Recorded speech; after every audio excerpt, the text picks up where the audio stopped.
Due to the nature of our current monetary system, the money supply has to increase forever. Any decrease in the money supply and some sectors of the economy will suffer. Hi everyone, this is Arpad from StarPath Academy, and today I want to give you a brief intro to my definition of a cash crunch. I mentioned that briefly towards the end of my previous video. I'll have a link for that video. However, today I just want to do some clarification before we get into like how does that affect you and your family. So my definition of a cash crunch is when asset-rich entities, may that be individuals, companies, and definitely foreign countries who don't print the US dollar, suddenly have little or no operating liquidity due to a contraction on the M3 money supply. So while their assets are still high due to inflation, they can no longer take advantageous loans against that asset in order to have liquidity and operating expenses. And that's because of the higher interest rates. So there we have the problem. What they can do now is liquidate. The only thing that they can do is liquidate. And I'm not saying it will pop one market or the other. I'm not here to tell that, but most likely whatever they can liquidate, eventually they have to liquidate. So let's take a very quick example, right? Let's take the example of HELOCs. So I'm not for HELOCs, not really against it. Actually, it's one of the worst contracts you can get into with a bank, right?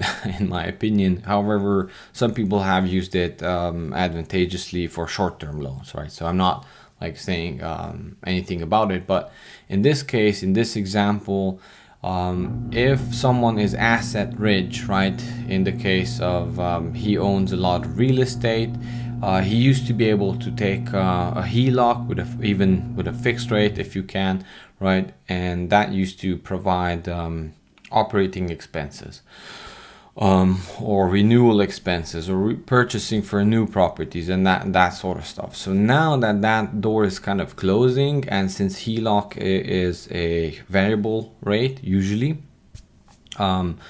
that option is no longer there for investors. Now, if you know anything about the current system of money, actually you create money by taking on loans, right, in the commercial banks. So, or much of the money is created like that. So now that door is closing, and there will be, in my opinion, a liquidity crisis, a cash crunch for many entities. In order to solve that, they can only do one thing: liquidate. Unlike before, where they could take loans against that. So in my opinion, that will create a sort of short-term bubble pop in some asset classes. I'm not here to say which exactly. Many people speculate it's going to be real estate. I definitely see that in some areas of the country, not so much in other.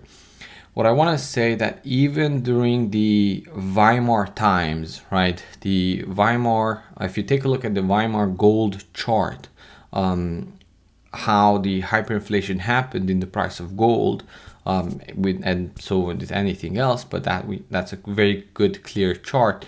During the time of 1920 to 1921, gold at least lost half of its value, like 50% of its value, compared to the Deutschmark, the Weimar Germany mark.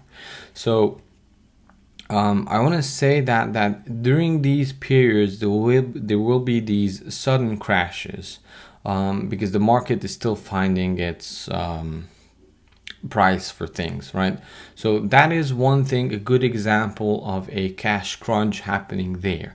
Now that was a short one, right? It didn't last more than a year or so, probably even less than a year. My expectations with the current monetary situation and actually the active fight against inflation and the midterms and the so on and so forth going up, this might be an elongated time. So that gives people choice, right? Do they want to hold these overvalued assets? Most likely, in my opinion, it's going to be luxury items, right? Whether that's going to be speedboats or it's going to be Nike shoes, I don't know. But things that people can get rid of, they will try to get rid of, in my opinion. I'm not here to tell, the future, but that's my opinion. And that will cause a short dip in certain markets. Basically, if we want to put it in layman terms, there will be the fight on inflation will only work for the stuff you actually don't need. And that will cause a lot of trouble. So let's take a quick look at the M3 money supply, right? Since March 2022, it actually has decreased $100 billion.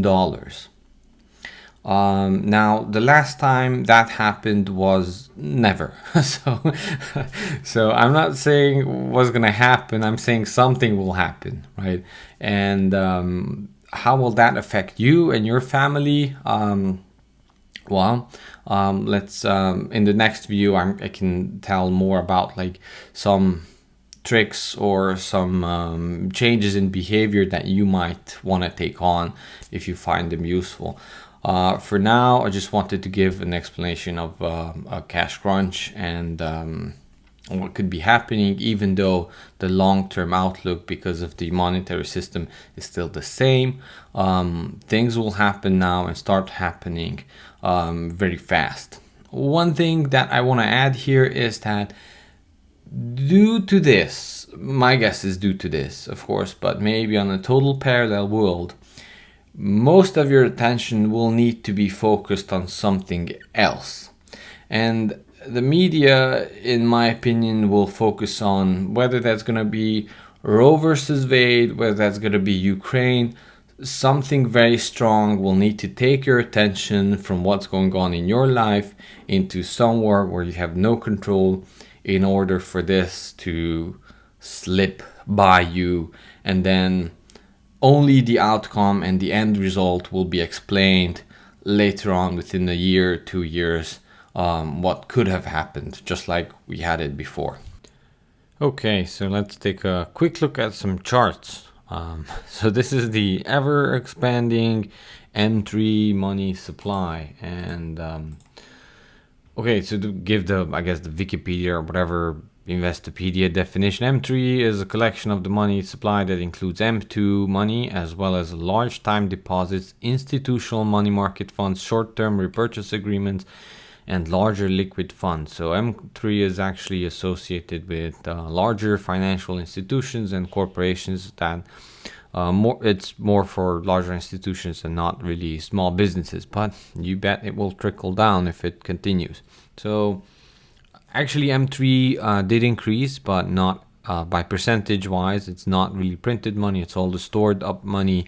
And it did increase during the crisis, but it's been increasing ever since that. So this actually ever needs to increase, because if I break up a savings account and spend the money, right, and give it to you to purchase something, that might decrease in M2, but it's actually not really decreasing in M3 because it's just counted in your bank, maybe in another savings account, right? So it's a bit different, but what I want to show you is right towards the end here, this little this little thing didn't really happen ever before, and this is just from March to April. Well, it looks minuscule, but it doesn't look good, because if you actually take a look at it closely, right, from March to April, roughly around $100 billion just disappeared. Now, how does money disappear? Well, paying off debt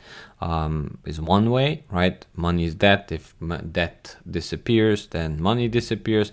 But also insolvency, and also if bankruptcy happens and that sort of stuff. So that's the dip right here. We have to pay close attention to this. Now I wanted to show you the Weimar chart, right? So this is a very famous chart. This is Germany, Weimar hyperinflation gold chart, right? And this is the stuff I was talking about. So 1920 looks like it was way off. It's actually went from, so this is the gold chart. It went from roughly around 4,000 here, right, down to 1,000 and even below. So this is a logarithmic chart. That means the distance between 10 to 100 is the same to 100 to 1000. So as further we grow, this would be actually much higher, but in order to shrink some of this down, they just wrote logarithmic numbers here. So that means from roughly $4,000, Weimar gold, Weimar marks, gold went down to 1,000, right, or even below. So that's what I was saying, and then you had to wait for another 2 years basically in order to break even. And well, guess what? I bet a lot of people sold their gold here because maybe they purchased it here, right? I don't know. So this is the stuff I'm talking about. What I wanted to show here is the Weimar chart for wholesale prices. So that same period, for stuff that maybe you actually need and consume, unlike maybe gold that was on your finger and so on, this dip wasn't that bad. So the whatever the fight against inflation was worked on gold that, you know, people can live without, no problem, but not so much on other stuff, right? So this is still a dip, right? Maybe let's just give an example here. Maybe this is 1 German mark gasoline. Of course, I'm just joking here, but maybe gasoline would be going up to 10 German marks, right? And it would be falling back and inflation would be dying and gold is crashing and so on and so forth. And here we have a cash crunch, right? People are now have been inflated away from their stable income, right? But now they're struggling, right? So now they're struggling even though the inflation is being fought. And then 21 comes, political stuff come, and so on and so forth, and off we go and never to return. Now, I really hope we are not even close to this, but even if we don't hyperinflate, these things happen, and I wanted to give you an extreme example that these things happen even during hyperinflation, and a lot of people do not talk about this. They might be saying, yeah, buy gold, and they're right to some degree, but you have to watch out for this stuff. And that is why I say, okay, if you have rental properties, well, you better have maybe 1 year or 2 years worth of cash in order to protect that, but so on with everything else that you have. And then people say, oh no, well, cash is going to trash and so on and so forth. But yeah, I'm not here to argue with you. You can do whatever you want. This is not financial advice. Just wanted to show you some charts for educational purposes or whatever is safe to show. Okay, guys, thank you very much. See you in the next video.